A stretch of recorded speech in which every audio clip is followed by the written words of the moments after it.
Unseen passage. संत तुकाराम. पुण्याजवळच्या देहू गावात संत तुकाराम राहत होते.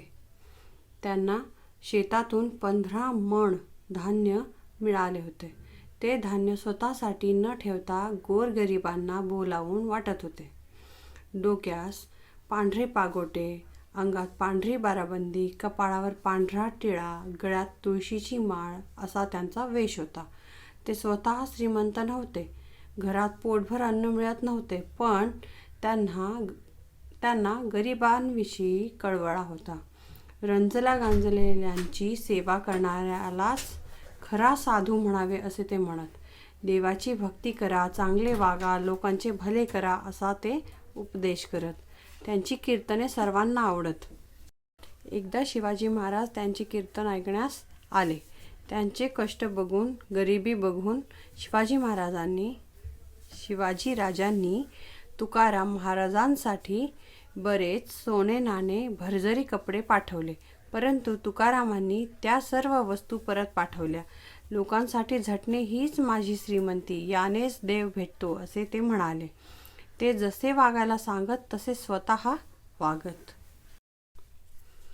संत तुकाराम ये जो संत है वो पुणे के पास जो देहू गांव है वहाँ रहते थे और उनको खेती बाड़ी थी और वो खेती बाड़ी से उनको कुछ भी जो मिलता था इनकम वो 15 मण ये मेजर है. तब उस ज़माने में शिवकाल में मेजरमेंट्स होते थे अलग अलग, वो मैं आपको लास्ट में शेयर करूँगी. वो 15 मण मतलब एक मेजर है, उतना उनको धान्य मिला था, ग्रेन्स मिले थे.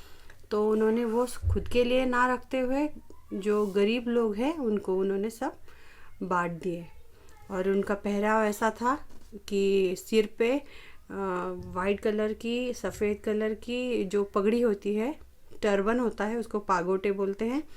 और सदरा जो बाराबंदी होता है, बाराबंदी मतलब 12 बंद होते हैं, उसमें बंद मतलब नाड़ियाँ होती है 12, वैसा शर्ट, उसको बाराबंदी बोलते हैं. और अपने माथे पे वाइट कलर का जो टीका है वो लगाते थे और गले में तुलसी की माला पहनते थे.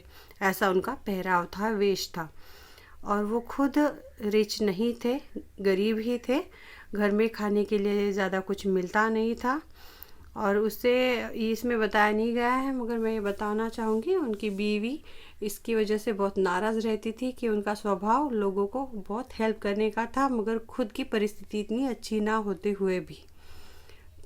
तो वो सब जो गरीब लोग हैं उनको बहुत ही मदद करना चाहते थे और उनके लिए वो कुछ भी देने के लिए तैयार होते थे. और वैसे ही उन्होंने अपनी जो पूरी जो दौलत है उनके पीछे लुटा दी थी. उनका ऐसा मानना था कि अगर आप भगवान की भक्ति करो, यही वो सबको बताते थे.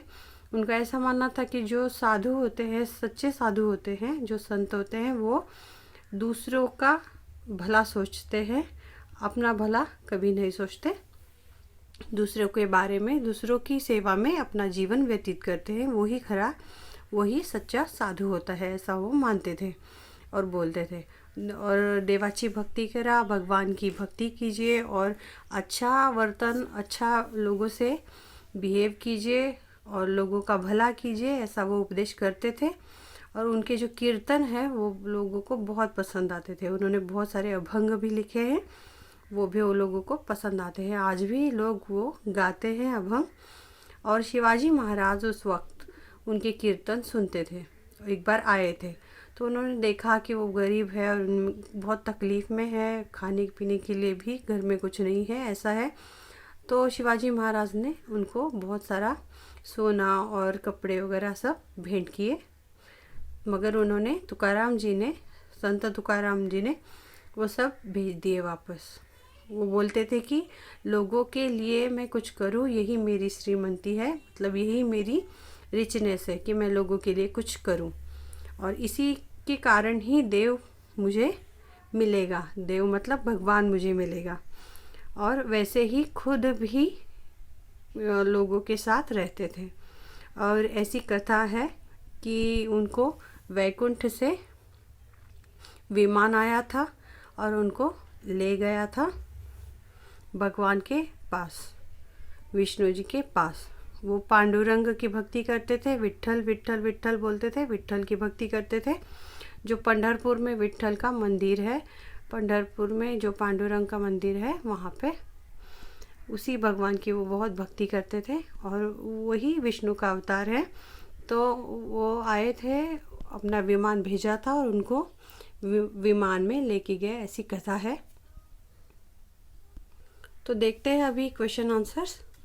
तुकाराम कोणत्या गावात राहत होते? तो एका शब्दात उत्तर लिहायचे, सिर्फ एक शब्द में लिखना है उत्तर, तो देहू। संत तुकारामाचा वेश कसा होता? अभी इसका उत्तर एक शब्द में नहीं दे सकते हैं, यहाँ पे क्यों ऐसा लिखा गया पता नहीं, मगर एक शब्द में इसका उत्तर नहीं दे सकते, इसीलिए मैं अंडरलाइन करके आपको दिखाऊंगी। डोक्यास पांढरे पागोटे, अंगात पांढरी बाराबंदी, कपाळावर पांढरा टिळा, गळ्यात तुळशीची माळ असा त्यांचा वेश होता। आजही संत तुकारामाचे काय प्रसिद्ध आहे? अभंग प्रसिद्ध आहेत। इसी के साथ ही ये जो अनसीन पैसेज है संत तुकाराम कंप्लीट हम करते हैं। आप भी खुद रीड कीजिए, प्रैक्टिस कीजिए। All the best for your exam. शिवकालीन ये जो मेजरमेंट्स है उसके बारे में यहाँ पे दिखाया गया है। देखिए, 2 नेवळी म्हणजे 1 कोवळे, तसेच 16 पायल्या म्हणजे 1 मण। ये जो वीणा लेके बैठे हैं ये है संत तुकाराम, और आपको पता है ये हाथ जोड़े हुए हैं वो शिवाजी महाराज। वो उनका कीर्तन सुनते थे और पसंद भी करते थे। और इसी के साथ ही ये अनसीन पैसेज का वीडियो ख़त्म करती हूँ। मिलती हूँ, बाय बाय।